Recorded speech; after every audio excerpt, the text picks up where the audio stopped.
Hey guys, Professor Hughes here. Just a real casual video. A question came up the other day about music and metronomes. And as a physics, maths, and exact sciences professor, I thought I'd share a little proof with you. So let's say I have a piece in 2/2 time.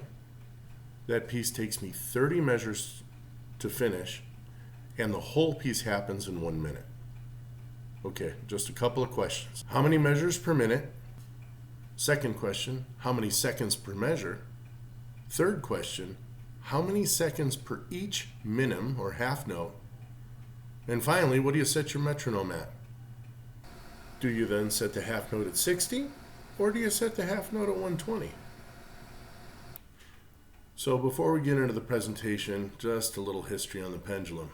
Galileo saw a chandelier swinging in a church, and he came up with this idea that the time period in seconds is proportional to the square root of the quantity length in meters of the pendulum divided by the gravitational acceleration, which is about 9.81 meters per second squared.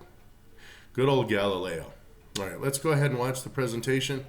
I'll show you how we got the constant, and then I'll plug the numbers in, and you can decide at the end where you think you want to set your metronome. Okay, so let's answer the questions first. How many measures per minute? Well, there are 30 measures and the piece lasts 1 minute, so 30. How many seconds per measure?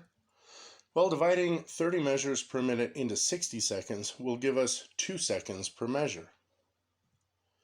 How many seconds does each minim require? In 2/2 time, the minim gets the beat, and there are 2 beats in each measure. Therefore, if we have 2 seconds per measure, each minim has to be 1 second long. Finally, where do we set the metronome? Select from the following and let's see if you're correct. A. Set the metronome at 60 because each beat is 1 second, half beat. B. Set the metronome at 120 because each minim is 1 second long, whole beat. I'm constantly telling you that I need a K. Okay.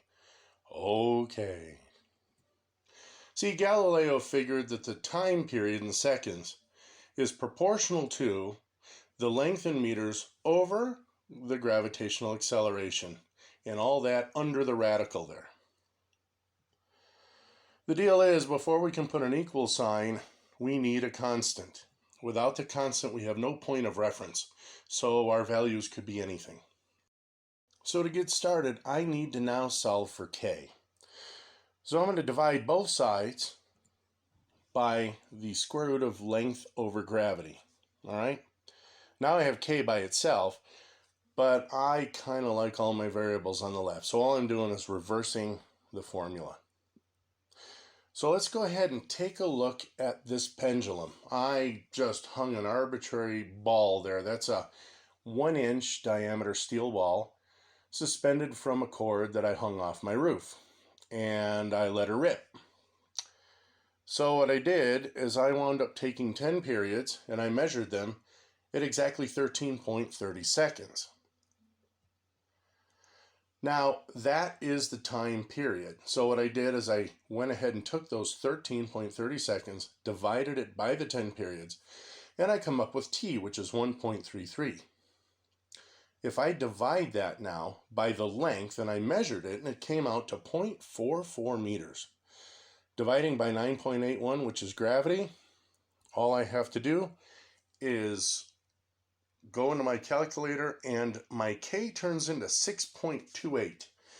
Now, if you remember, pi is equal to 3.14. Well, if I double that, what happens? K is now equal to 2 pi. So I have my constant. So I'm going to replace K with 2 pi in the original formula. T, period in seconds, equals 2 pi times that whole thing there on the side. So what I'm actually going to wind up doing now is I'm going to turn the equation around because I'm going to be solving for the length.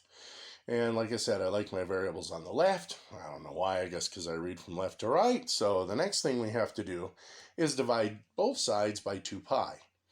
Now I have my radical L over G on the left, and I have my 2 over 2 pi on the right. I'm going to go ahead and square both sides. Now that's going to clear my radical on the left.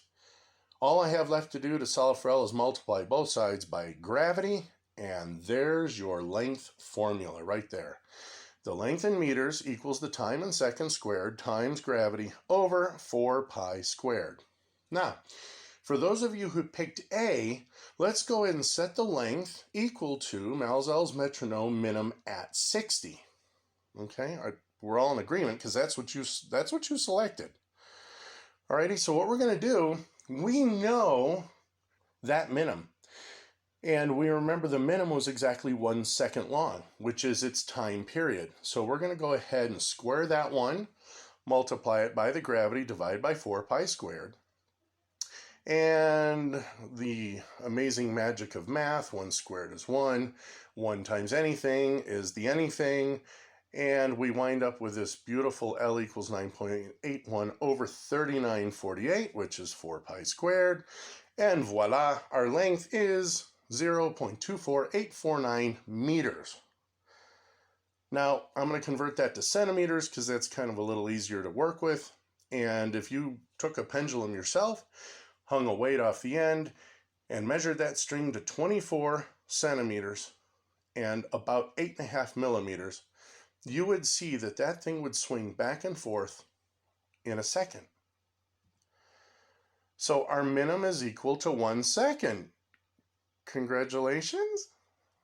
Well, the problem is the setting on the metronome that is equal to a pendulum of a length of 24.849 centimeters would be 120, not the 60 we set the metronome to if you're a half-beat A person. Oops. Oops. Oops. If you erroneously set your metronome to 60, your minims are 2 seconds in length. Ironically, you're playing 2 times too slowly in half beat than in whole beat. Aww. Okay, so finally, if you set your minim at 60, you'd be wrong. You actually have to set your minim at 120. That gives you the period of 1 second. Quod erat demonstrandum. All right, have a nice one. Class dismissed.